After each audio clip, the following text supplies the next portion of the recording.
నిన్న జరిగిన సంఘటనలు అన్నీ చూస్తే చంద్రశేఖరరావు గారు మోసకారి, ఆయన కొడుకు కేటీఆర్ అహంకారి అని చెప్పి తెలంగాణ ప్రజలకు అందరికీ అర్థమైంది. ఎందుకంటే వాళ్ళ బాసులు గల్లీలలోనే ఉన్నారు. మేము ఏదనుంటే గల్లీ బాసుల దగ్గరకు పోతామన్నారు. నువ్వు బాసులు అన్నబడే గల్లీలు ఉండేవాళ్ళు నిండుగా 5 సంవత్సరాలు పరిపాలించమని 63 సీట్లు ఇచ్చి మిమ్మల్ని ఆశీర్వదిస్తే అర్ధాంతరంగా మీరు ఎందుకు ఆత్మహత్య చేసుకుంటున్నారో ఆ ప్రజలకు, నీ బాసులకు వివరించాల్సిన బాధ్యత నీ మీద ఉన్నది. ఇవాళ చంద్రశేఖరరావు గారు ఆత్మహత్య చేసుకుంటే మాకు వచ్చే నష్టం ఏం లేదు. తెలంగాణ సమాజానికి పట్టిన పీడ విరగడవుతుందని మేము అనుకుంటున్నాం. కానీ 51 నెలలల్లో దాదాపుగా 6,75,000 కోట్ల రూపాయల బడ్జెట్ని నువ్వు ఎక్కడ ఖర్చు పెట్టినావు? ఎవరి స్నోలకు పౌడర్లకు ఉపయోగించినావు? పేదలకు రైతులకు చేస్తాన్న ₹1,00,000 రుణమాఫీ జరగలేదు. డబుల్ బెడ్రూమ్ ఇండ్లు ఇవ్వలేదు. దళితులకు 3 ఎకరాల భూమి ఇవ్వలేదు. కేజీ టు పీజీ ఉచిత నిర్బంధ విద్య ఇవ్వలేదు. ఫీజు రియంబర్స్మెంట్ ఇవ్వలేదు. ఇంటికో ఉద్యోగం ఇవ్వలేదు. నియోజకవర్గానికి 1,00,000 ఎకరాలకు నీళ్ళు ఇస్తామన్నాం, ఇవ్వలేదు. నియోజకవర్గానికి 100 పడకల ఆసుపత్రి కడతామన్నారు, కట్టలేదు. మండలానికి 30 పడకల ఆసుపత్రి కడతామన్నారు, కట్టలేదు. గిరిజనులకు 12% రిజర్వేషన్ ఇస్తా అన్నారు, ఇవ్వలేదు. మైనారిటీలకు 12% రిజర్వేషన్ ఇస్తా అన్నారు, ఇవ్వలేదు. వికలాంగులకు 3% రిజర్వేషన్ ఇస్తా అన్నారు, ఇవ్వలేదు. ఈ రకంగా చెప్పుకుంటూ వెళ్తే 100% నీ ఎన్నికల మేనిఫెస్టోలో పెట్టిన ప్రతి ఒక్క హామీ విఫలమైంది. మరి ఇన్ని హామీలు విఫలమైనాయి. గత ప్రభుత్వాలు 60 సంవత్సరాలలో చేసిన అప్పు 69,000 కోట్లు అయితే మీరు 4 సంవత్సరాలలో 1,52,000 కోట్ల రూపాయలు అప్పు చేసారు. మరి 6-7 లక్షల కోట్ల రూపాయలు ఎవరి జేబులోకి పోయినవని మేము అడుగుతున్నాం. మీరు 6-7 లక్షల కోట్ల రూపాయలు ఖర్చు పెట్టి ఈ ఖర్చు ద్వారా లబ్ధిదారులు ఎవరో మీరు చెప్పలేకపోయినరు. ఇవాళ మేము మిమ్మల్ని ప్రశ్నిస్తామని ప్రజలు నిలదీస్తారని చెప్పి ఆ అంశాలను ప్రస్తావించకుండా రాహుల్ గాంధీ గారిని తిట్టడము, కాంగ్రెస్ పార్టీ మీద నెపం నెట్టేయడము, కాంగ్రెస్ పార్టీ పట్టిన శని అని మొదటి విలన్ కాంగ్రెస్ పార్టీ అంటున్నాం. మొట్టమొదట నీకు రాజకీయంగా బతుకునిచ్చిందే కాంగ్రెస్ పార్టీ. మొదటిసారి 2004 శాసనసభ ఎన్నికలలో కాంగ్రెస్ పార్టీతో పొత్తు పెట్టుకుంటే 25 ఎమ్మెల్యేలు 5 పార్లమెంట్లు గెలిచినావు. ఇక్కడ నీ అల్లుడు, అక్కడ నువ్వు రాష్ట్రంలో కేంద్రంలో మిమ్మల్ని మంత్రులు చేసిన పార్టీ కాంగ్రెస్ పార్టీ. అంతెందుకు, ఏకలింగం నువ్వు ఉంటే నీతో కాకపోతే తెలంగాణ రాష్ట్రాన్ని ఇచ్చింది కాంగ్రెస్ పార్టీ. ఆ సందర్భంగా సోనియా గాంధీ గారి ఇంటికి వెళ్ళి కాళ్ళకు దండం పెట్టి కడుపులో తలకాయ పెట్టి కాంగ్రెస్ పార్టీలో విలీనం చేస్తాను మోసం చేసింది కూడా నువ్వే కదా. ఈరోజు వీటన్నిటికీ సమాధానం చెప్పకుండా మళ్ళొక్కసారి ముందస్తు ఎన్నికల నెపంతో 100 గెలుస్తా అంటున్నావు. 100 గెలుస్తావో నీ బొంద గెలుస్తావో కానీ ఆల్రెడీ నీ 90 పైన నీకే ఉండరు కదా. ఎంఐఎం కలిస్తే 100 నీకే ఉన్నాయి. కొత్త 100 పోయేదేంది, పాత 100 వచ్చేదేంది? ఇదేమన్నా చెల్లని ₹1000 నోటా పాతదిచ్చి కొత్తది తీసుకోనికే? అంటే చంద్రశేఖరరావు గారికి స్పష్టంగా తెలుసు రాబోయే ఎన్నికలు సరైన సమయంలో జరిగితే టీఆర్ఎస్ పార్టీకి ప్రతిపక్ష హోదా కూడా రాదు. కాబట్టి ఏదో రకంగా ప్రజల్ని మభ్యపెట్టి ముందస్తు ఎన్నికలు ఎంఐఎంతో పొత్తు పెట్టుకొని పూర్తి చేసుకుంటే పార్లమెంట్ ఎన్నికలలో భారతీయ జనతా పార్టీతో పొత్తు పెట్టుకోవచ్చు అని మోడీ నుంచి, సిబిఐ కేసుల నుంచి తప్పించుకోవడానికి ఈరోజు చంద్రశేఖరరావు గారు పన్నుతున్న ఎత్తుగడనే తప్ప ఈ ముందస్తు ఎన్నికల వల్ల ప్రజలకు ప్రయోజనం లేదు. ఈ ముందస్తు ఎన్నికల వల్ల ఇప్పుడు 3 నెలలు ఎన్నికల కోడ్తో అభివృద్ధి మొత్తం కుంటుపడుతుంది. ఆ తర్వాత పార్లమెంటుకు మళ్ళొక 4 నెలలు ఎన్నికల కోడ్ వస్తే మొత్తం 7 నెలలు తెలంగాణ రాష్ట్రంలో జరగాల్సిన అభివృద్ధి కార్యక్రమాలన్నీ అన్నీ ఆగిపోయి 2,50,000 కోట్ల రూపాయల పనుల మీద 10 నుంచి 15% పెరుగుతూ కూడా 40,000 కోట్ల రూపాయల అదనపు భారం తెలంగాణ సమాజం మీద చంద్రశేఖరరావు గారు ముందస్తు ఎన్నికలల్లో భారం పడుతుంది. వీటన్నిటికీ సమాధానం చెప్పకుండా కాంగ్రెస్ పార్టీ మీద ఎదురుదాడి చేస్తున్నారు. టోటల్గా చంద్రశేఖరరావు గారి వ్యవహారం చూస్తే ఎట్లుందా అంటే 30 రోజులు వెనకటికి కూడా కర్రసాము నేర్చుకున్నట మూలకు వండుకున్న ముసలమ్మని కొట్టిండట. చూసిర్రా నా తడాకా అని. నీ ఏషానికి మొత్తం నీ ఎమ్మెల్యేలు అంతా దొంగలే. ఎవడే దాంట్లో బుద్ధిమంతుడు? అందరూ గాజు పెంకలాంటి వాళ్ళంట, నికార్స్ అయిన వాళ్ళంట. రాజయ్య మంత్రి అవినీతికి పాల్పడ్డాడని నువ్వే బర్తరఫ్ చేస్తే, శంకర్ నాయక్ ఎమ్మెల్యే కలెక్టర్ చేయి పట్టుకున్నాడని కలెక్టర్ అమ్మ కేసు పెట్టే, ముత్తిరెడ్డి యాదగిరెడ్డి చెరువు కబ్జా పెట్టుకున్నాడని కలెక్టర్ అమ్మ రాసిచ్చే, పుట్టమధు కోట్ల రూపాయలు కొల్లగొట్టిండని కోర్టులనే కేసు నడవబట్టే. ఈ రకంగా నీ కొడుకు సొంతంగా సిరిసిల్లలో ఇసుక దోపిడీకి పాల్పడుతున్నాడని నేరేళ్లలో దళితులు కోడే కూసిరి వాళ్ళని లారీల కింద పెట్టి తొక్కిచ్చి చంపిస్తేవి. నీ అల్లుడు కమిషన్లు తీసుకున్నాడని నీ కుటుంబంలోనే కొట్లాటాయే. ఇట్లా ఏ శాఖ తీసుకున్నా 100% అవినీతిలో మునిగి తేలుతున్నది. అసలు నీతి నిజాయితీ ఉన్నోళ్ళు ఎవరైనా ఉన్నారా? నీ మొత్తం మంత్రివర్గంలో 100లో ఒక్కడని ఉన్నాడా?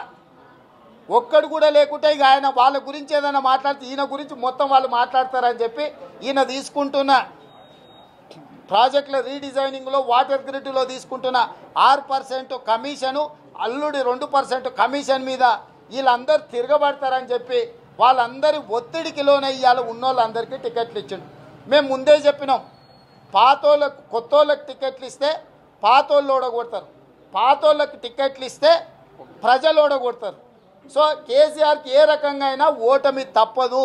ఇవాళ తెలంగాణ సమాజం గురించి నీ ఆలోచన ఎంతసేపు ముందస్తు ఎన్నికలే. కాంగ్రెస్ పార్టీ ఆలోచన ముందు తరాల కోసం మేము ఆలోచన చేస్తున్నాం. ప్రజల కష్టాలు తెలిసిన పార్టీగా, తెలంగాణ ఇచ్చిన పార్టీగా మళ్ళీ కాంగ్రెస్ పార్టీ అధికారంలోకి వస్తే ఖచ్చితంగా కాంగ్రెస్ పార్టీ గురించి పదే మాట్లాడుతుంటాడు. ఉచిత విద్యుత్ ఇచ్చింది కాంగ్రెస్ పార్టీ కదా, 104, 108 అంబులెన్సులు ఇచ్చింది కాంగ్రెస్ పార్టీ కదా, ఆరోగ్యశ్రీ తీసుకొచ్చింది కాంగ్రెస్ పార్టీ కదా, ఫీజు రియంబర్స్మెంట్ తీసుకొచ్చింది కాంగ్రెస్ పార్టీ కదా, ఈ రకంగా దళితులకు అసైన్మెంట్ భూములు ఇచ్చింది కాంగ్రెస్ పార్టీ కదా, మహిళలకు స్థానిక సంస్థలలో రిజర్వేషన్లు ఇచ్చింది కాంగ్రెస్ పార్టీ కదా, లంబాడి సోదరులను తీసుకెళ్లి ఎస్టీ రిజర్వేషన్లలో కలిపింది కాంగ్రెస్ పార్టీ కదా, ఎస్సీ ఎస్టీ సప్లైని తీసుకొచ్చింది కాంగ్రెస్ పార్టీ కదా, ఆహార భద్రత పథకం తీసుకొచ్చింది కాంగ్రెస్ పార్టీ కదా, ప్రతి పేదవాడికి ఇల్లు ఉండాలని చెప్పి ఇందిరమ్మ ఇండ్ల పథకం తీసుకొచ్చింది కాంగ్రెస్ పార్టీ కదా, 75 రూపాయలు ఉన్న పెన్షన్ 200 రూపాయలు పెన్షన్ చేసింది కాంగ్రెస్ పార్టీ కదా. ఏది కాంగ్రెస్ పార్టీ చేసింది కాదు. నువ్వు కొత్తగా చేసింది 200 ఉన్నదాన్ని ఆదాయం పెరిగిందని 1000 చేసినావు. దివానా మిగులు బడ్జెట్ ఉన్న రాష్ట్రంలో నువ్వే ఇచ్చేదేంది? లోటు బడ్జెట్ ఉన్న ఆంధ్రప్రదేశ్లో కూడా 1000 రూపాయల పెన్షన్ ఇస్తున్నాడు. లోటు బడ్జెట్ ఉన్న ఆంధ్రప్రదేశ్లో ఫీజు రియంబర్స్మెంట్ ఇస్తున్నాడు. లోటు బడ్జెట్ ఉన్న ఆంధ్రప్రదేశ్లో 27,000 కోట్ల రూపాయల రైతు రుణమాఫీ చేసిండు. లోటు బడ్జెట్ ఉన్న ఆంధ్రప్రదేశ్లో డ్వాక్రా సంఘాలకు రైతు రుణమాఫీ చేసిండు. నువ్వు అదనంగా పొడిచిందేందని నేను అడుగుతున్నా. కాబట్టి ఇవాళ తెలంగాణ సమాజానికి ఈనాడు విముక్తి దినం. ఈరోజు సెప్టెంబర్ 17 ఆనాడు తెలంగాణకు విముక్తి జరిగితే మళ్ళీ రెండోసారి సెప్టెంబర్ 6 రోజు కేసీఆర్ కుటుంబం నుంచి తెలంగాణకు విముక్తి జరిగింది. అన్నిటికంటే కీలకమైంది చంద్రశేఖరరావు గారు ఎట్లా మాట్లాడుతున్నారంటే ఎలక్షన్ కమిషన్ మేనేజ్ చేసేసినాం, ఎలక్షన్ కమిషన్ మేము కొనుక్కున్నాం అన్నట్టుగా మాట్లాడుతున్నాం. మా వినోద్ పోయింది అన్నీ మాట్లాడినా, అన్నంటే ఏందా చీకట్లో మనం మాట్లాడుకోరా. ఈయన రద్దు చేస్తాడంటే రద్దు చేయకముందే ఆయన నవంబర్లో ఎన్నికలు పెడతా అన్నాడంట. ఇది ఎక్కడైనా జరుగుతుందా? చీకటి లావాదేవీలు జరుగుతాయి తప్ప ఇట్లాంటి పరిస్థితులు రావు. అసలు ప్రభుత్వమే రద్దు కాలేదు. రద్దయిన ప్రభుత్వాన్ని గవర్నర్ గారు కేంద్రానికి పంపించలేదు. కేంద్ర హోంశాఖ ఎన్నికల కమిషన్కు తెలంగాణలో ఎన్నికలు పెట్టాలని నివేదిక ఇవ్వలేదు. ఏది జరగకుండానే నవంబర్లో ఎన్నికలు పెట్టేస్తారు, మాకు 100 గెలుస్తాయని చెప్తున్నాడు చంద్రశేఖరరావు గారు. అంటే రాజ్యాంగబద్ధమైన సంస్థలను ఎంత అవహేళనగా చంద్రశేఖరరావు గారు మాట్లాడుతున్నారో మనం ఆలోచన చేయాల్సిన అవసరం ఉన్నది. తెలంగాణ ప్రజలను, తెలంగాణ సమాజాన్ని ఒక ప్రయోగశాలగా మార్చండి చంద్రశేఖరరావు గారు. ఆయన పిచ్చికి పరాకాష్ట. ఆయన తెలుగుదేశం పార్టీతో మీరు పొత్తు పెట్టుకుంటారా అని, ఆంధ్రలో చేతుల పెత్తనం పెడతారా అని. బాగానే ఉంది నీ ప్రశ్న. సమైక్యాంధ్ర కోసం రాజ్యసభలో రాజీనామా చేసిన హరికృష్ణ గారికి స్తూపం కడతాను, సంతోషం, అరన్న గట్టు. మరి 1569 మంది అమరవీరులు చచ్చిపోతే స్తూపం కడతా అన్నావు కదా, తట్ట మట్టి కూడా తీయలేదు కదా ఈరోజు వరకు. అంటే తెలంగాణ కోసం ఆత్మ బలిదానాలు చేసుకున్న అమరవీరుల కుటుంబాల జ్ఞాపకార్థం కడదామన్న స్తూపానికంటే ఎన్నికలలో ఓట్లకు అవసరమైన అరణ్య స్తూపం నీకు అంత అర్జెంటుగా పనిపడ్డదా? ఇంతకంటే దివాళకోరు రాజకీయం ఎక్కడన్నా ఉంటుందా? మీరు అందరూ కూడా ఆలోచన చేయండి. కాబట్టే మా శాసన మండలి సభాపక్ష నాయకుడు పెద్దలు షబీర్ అలీ గారు చెప్పినట్టు నీ గతి శ్రీకృష్ణ జన్మస్థానమే. తండ్రి కొడుకులు ఒక దాంట్లో ఉండాలన్నా, పక్క దాంట్లో ఉండాలన్నా, అల్లుడిని తండ్రి కొడుకుని అందరిని ఒక్క దాంట్లో వేస్తే మాత్రం ఏదో రాత్రిపూట కేసీఆర్ పీక విసికే ప్రమాదం ఉంది. 9 నెలలు ఉండాల్సిన దాన్ని అర్ధాంతరంగా పుట్టుకు అనిపించినావు. ఇప్పుడు చూడు మాకేం గతి పట్టిందో, నీ తొందరపాటు నిర్ణయాలు మాకే గతి తీసుకొచ్చిందో అని. చివరిగా మాకు అర్థమైంది, మాకు అందుతున్న సమాచారం, కుటుంబ తగాదాలు తీర్చడానికి బావ బామ్మార్దుల మధ్యలో పంచాయతీ తెంచలేక, వాటాలు పంచలేక, కేటీఆర్ను ముఖ్యమంత్రి చేస్తా అంటే తిరుగుబాటు చేస్తాను హరీష్ రావు గారిని ఒప్పించలేక మెప్పించలేక ఉన్న పలంగా చించేసిండు. పంచుకోనికే కష్టమైతే 100 రూపాయలు చెరసగం చించుకున్నాడు అంటే వెనకటికి ఇవ్వడు, నువ్వు సగం నేను సగం అని. ఇవాళ వాళ్ళిద్దరి కొడుకు కళ్ళునికి వంచలేక చంద్రశేఖరరావు గారు ఉన్నకుండా వాళ్ళగొట్టిండు. ఇక ఓన్రా ఎక్కడికి పోతారో అని చెప్పి, అది ఉంటే ఈయన ప్రాణానికే ముప్పు ఉంది. పదవి ఉంటే కేసీఆర్ ప్రాణానికి ముప్పు ఉందన్న సంగతి గుర్తించే దాన్ని రద్దు చేసిండు, ఇక మళ్ళీ వస్తే చూద్దాం కానీ అని. కాబట్టి ఇలాంటి వ్యవహార శైలి అత్యుత్సాహంతో ఒక మానసిక రోగిలాగా వ్యవహరించే చంద్రశేఖరరావు గారికి తెలంగాణ సమాజం గుణపాఠం చెప్పుతుంది. తెలంగాణ ఇచ్చిన పార్టీగా, తెలంగాణ ప్రజల సమస్యలు తెలిసిన పార్టీగా తిరిగి కాంగ్రెస్ పార్టీ అధికారంలోకి వస్తుంది. అధికారంలోకి వచ్చిన తర్వాత కాంగ్రెస్ ఏం చేస్తుందో చెప్తలేడని మీరు చెవులున్నా వినిపిస్తలేదో మాకు తెలియదు, కానీ రైతులకు 2 లక్షల రూపాయలు రుణమాఫీ చేస్తామని, భార్యాభర్తలకు ఇద్దరికి 2,000 పెన్షన్ అర్హులైన వాళ్ళకి ఇస్తామని, డ్వాక్రా సంఘాలకు 1,00,000 రూపాయలు ఉచితంగా, 10 లక్షల రూపాయలు రుణము, ఇందిరమ్మ ఇండ్లకు 1 రూమ్ కట్టుకున్న వాళ్ళకు 2వ రూమ్ కట్టిస్తామని, అసలు కట్టుకున్న వాళ్ళకి 5 లక్షల రూపాయలు ఉచితంగా ఇస్తామని, మీకు ఎక్కడ ప్లాట్ ఉన్న ఇల్లు కట్టుకోండి అని, చదువుకున్న విద్యార్థులకు నిరుద్యోగులకు 3,000 నిరుద్యోగ భృతి ఇస్తామని చెప్పి ఇలా కాంగ్రెస్ పార్టీ ప్రజలకు మేము గతంలో ఇచ్చిన హామీలు నిలబెట్టుకున్నాం. ఉచిత కరెంటు కావచ్చు, రైతు రుణమాఫీ కావచ్చు, ఆరోగ్యశ్రీ పథకం కావచ్చు, ఇందిరమ్మ ఇండ్లు కావచ్చు, పెన్షన్ కావచ్చు, గతంలో ఇచ్చిన ప్రతి హామీని నిలబెట్టుకున్న పార్టీ, నిరూపించుకున్న పార్టీ కాంగ్రెస్ పార్టీ. ఇవాళ కూడా నువ్వు ఎట్లా చేస్తామని నువ్వు అడుగుతున్నావు కదా, ఎట్లా చేస్తామో ఆనాడు ఉచిత కరెంటు సాధ్యం కాదన్న వాళ్ళని అడుగు. తెలుగుదేశం పార్టీ ఆనాడు ఏం మాట్లాడింది, కాంగ్రెస్ పార్టీ ఏం అమలు చేసింది. కాబట్టి ఈరోజు కూడా రాష్ట్ర ఆదాయం పెరిగింది. రేపు మేము అధికారంలోకి వచ్చేసరికి 2 లక్షల కోట్ల రూపాయల బడ్జెట్ ఉంటుంది ప్రతి సంవత్సరము.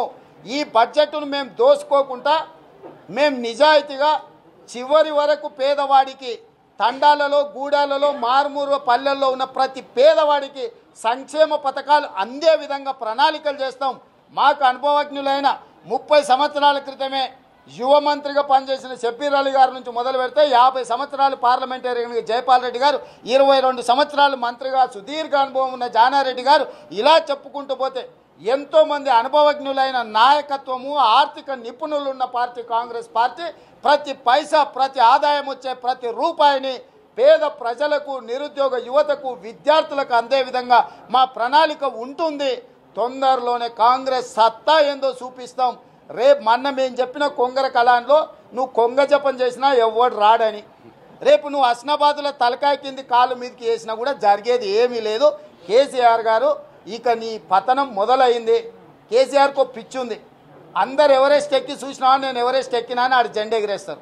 కేసీఆర్ మాత్రం చూసినావా నేను ఎవరెస్ట్ మీద నుంచి లోయలోకి దుంకి ఆత్మహత్య చేసుకున్నా, నా అంత మొగోడే లేడు, కాలు చేతులు ఇరిగి బతుకున్న చూడని చెప్పుకుంటాడు. నీ పిచ్చా అది, దానికి ఓడేం చేస్తాడు? నువ్వు రద్దు చేసుకోకపోతే ఏట్ల దుంకి సావు, మాకు అభ్యంతరం లేదు. ప్రజలకు పట్టిన శని వదిలిందని మాత్రం కాంగ్రెస్ పార్టీ భావిస్తుంది.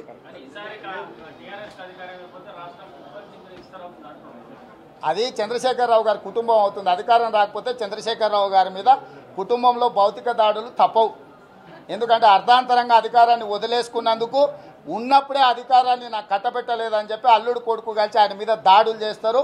ఆయనకు రక్షణ కల్పించాలి. ఆయన ముందస్తు ఆలోచనతోనే బాత్రూమ్కు బుల్లెట్ ప్రూఫ్ అద్దాలు పెట్టుకున్నాడు. మేము ఎస్పీజీ సెక్యూరిటీ అన్న మోడీని అడుగుతున్నాం. చంద్రశేఖరరావు గారిని ఎన్నికలు అయిపోయి మా షబ్బీర్ అన్న చెప్పినట్టు జైల్లో పెట్టే వరకు ఇంట్లో కూడా కాపల బెడ్రూమ్లో కూడా చంద్రశేఖరరావు గారికి ఎస్పీజీ సెక్యూరిటీ ఇవ్వాలని చెప్పి కాంగ్రెస్ పార్టీ కోరుతుంది. నెహ్రూ సమయంలోనే తెలంగాణ అన్యాయానికి బీజం పడింది. కాంగ్రెస్ 10 సంవత్సరాలు కూడా ఎంతో మంది అమలు చేస్తారు. మళ్ళీ తెలంగాణ ప్రభుత్వం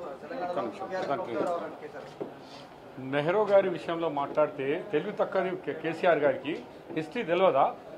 అప్పుడు తెలంగాణ కాదు, హైదరాబాద్, దక్కన్ హైదరాబాద్ అంటే దాంట్లో మహారాష్ట్ర ఉంది, కర్ణాటక 3-4 జిల్లాలు ఉన్నాయి, మహారాష్ట్ర 3 జిల్లాలు ఉన్నాయి. అట్లా దాన్ని ముడిపడి హైదరాబాద్ తెలంగాణ ఉంది కానీ వట్టి తెలంగాణ ఆ జమాన్లో 9-10 జిల్లాల తెలంగాణ కాదు. అది కూడా తెలియదా పిచ్చోన్కి? ఇప్పుడు Rahul Gandhi biggest buffer in the country అని అన్నది. దాని మీద మీరు ఏం చెప్తారు? రాహుల్ గాంధీ నువ్వే చెప్పు. ఇప్పుడు రాహుల్ గాంధీ బఫూన్ కాదు, కేసీఆర్ #1 బ్రోకర్. కమిషన్లు తీసుకున్న బ్రోకర్ కూడా మా గురించి మాట్లాడతాడు. కేసీఆర్ బతికేందా పాస్పోర్ట్ల బ్రోకరు. ఆయన ప్రస్థానమే పాస్పోర్ట్ల బ్రోకర్ తనం నుంచి మొదలైంది. ఇప్పుడు కమిషన్ల బ్రోకర్. అది వాటర్ గ్రిడ్ కావచ్చు, ప్రాజెక్టుల రీడిజైనింగ్ కావచ్చు, రాజకీయ బ్రోకర్ కావచ్చు. బ్రోకర్ కూడా రాహుల్ గాంధీ గురించి మాట్లాడతాడా? ఏముంది ఆయన గురించి? ఆయన చెప్పేదాన్ని మనం పట్టించుకోవాలి. నిన్నటి వరకు ఏదో ముఖ్యమంత్రి కాబట్టి లెక్క పెట్టినాం. ఈ రోజు నుంచి ఉన్న ఉద్యోగం కూడా ఊసిపోయింది. ఇట్లా తలమాసిన వాళ్ళకి మేము సమాధానం చెప్పాల్సిన అవసరం కూడా లేదు. వార్తావాణి న్యూస్ ఛానల్ ఎప్పటికప్పుడు రాజకీయ, సినీ విశేషాలు, స్పోర్ట్స్ మరియు సాంకేతిక పరమైన మరెన్నో విషయాలను మన ముందుకు తెస్తుంది. మరింత సమాచారం కొరకు వార్తావాణి న్యూస్ ఛానల్ ని సబ్స్క్రైబ్ చేయండి.